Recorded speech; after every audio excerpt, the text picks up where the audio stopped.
Can a 1-year-old really do chores? Usually when we talk about toddlers, we focus on the messes they make.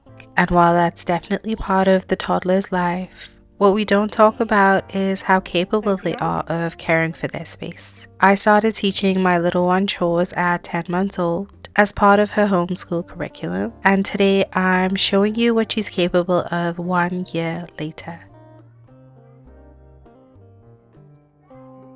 If you're new here, I'm Kirsten, a social justice educator and mom committed to conscious parenting, and these are the 5 simple chores my toddler contributes to our home.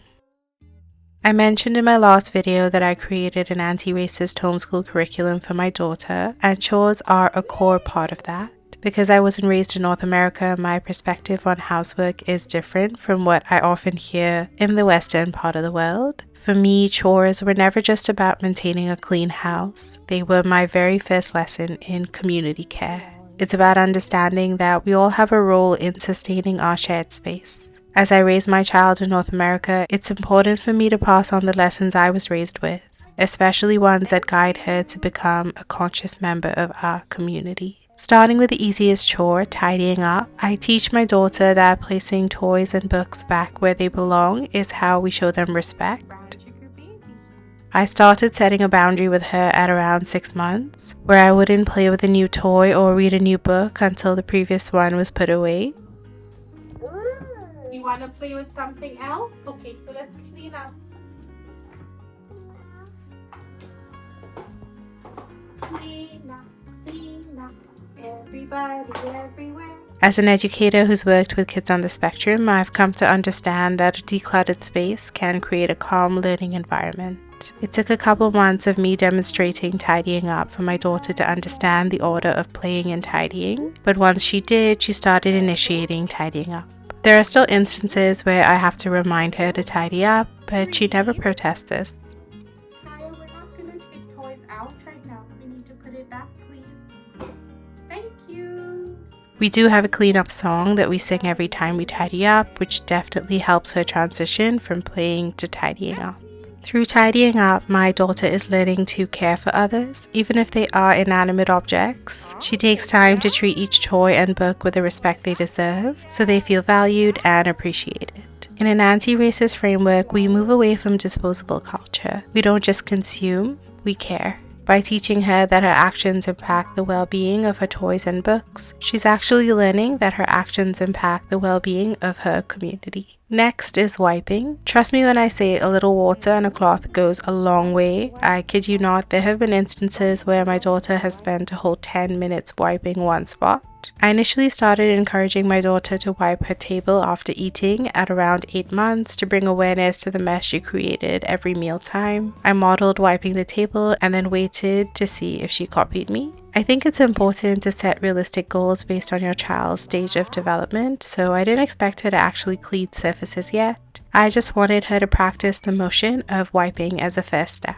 She picked up wiping within a few days and then moved to wiping her high chair and even other tables around the house. If she ever saw me wipe, she wanted to wipe too. After she turned 18 months, I noticed that wiping for the fun of it became wiping as a response to spilling on a surface. She started to take responsibility for her own messes. The social justice educator in me observed this as a radical step in dismantling the hierarchy of labor. By teaching her to be accountable for her own messes, I'm ensuring she doesn't grow up expecting someone else to clean up after her. I am nurturing the understanding that care is a shared responsibility in community. Moving on to garbage.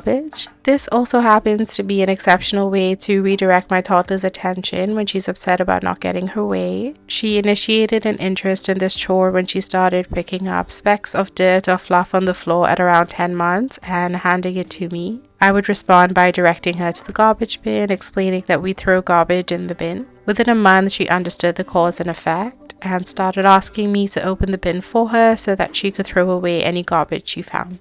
You definitely need to supervise this because sometimes she would try to throw away things that were definitely not garbage. By 18 months, she was able to identify different types of garbage. So like food goes in the compost bin, plastic and paper goes in the recycling, and the rest goes in the garbage. She loves taking on the responsibility to discard our waste, which is why I decided to try using it as a tool to help her regulate her emotions. If I sense my daughter is experiencing big feelings and is about to throw a tantrum, I ask her if she could help us put something in the garbage or recycling. And that redirection shifts her focus from her feelings to the task at hand. It's important that after she finishes the task, I still check in to see how she's feeling about whatever upset her earlier, and if needed, I soothe her through any lingering emotions. Through taking care of our garbage, my daughter has learned how to process emotions, which is an essential skill for navigating a diverse world.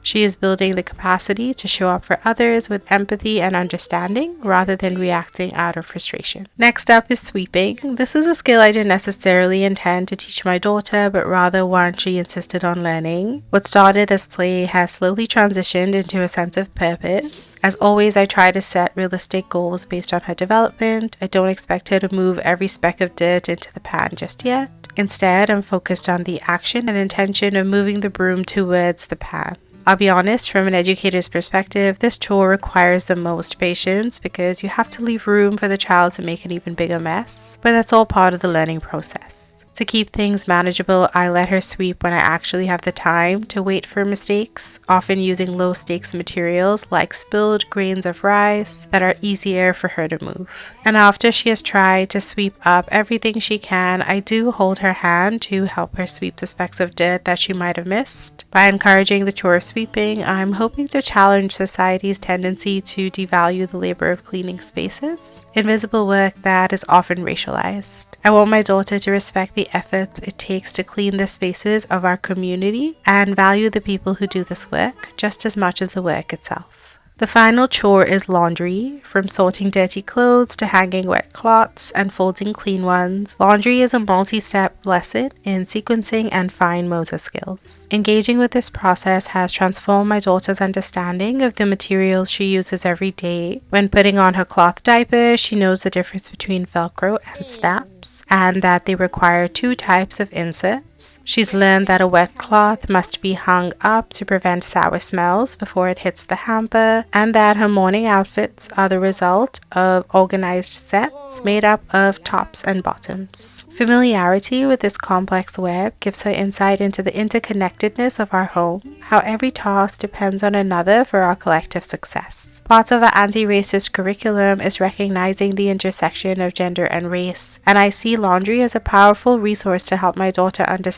the work required to maintain a home, work that often falls on the women of color in a household.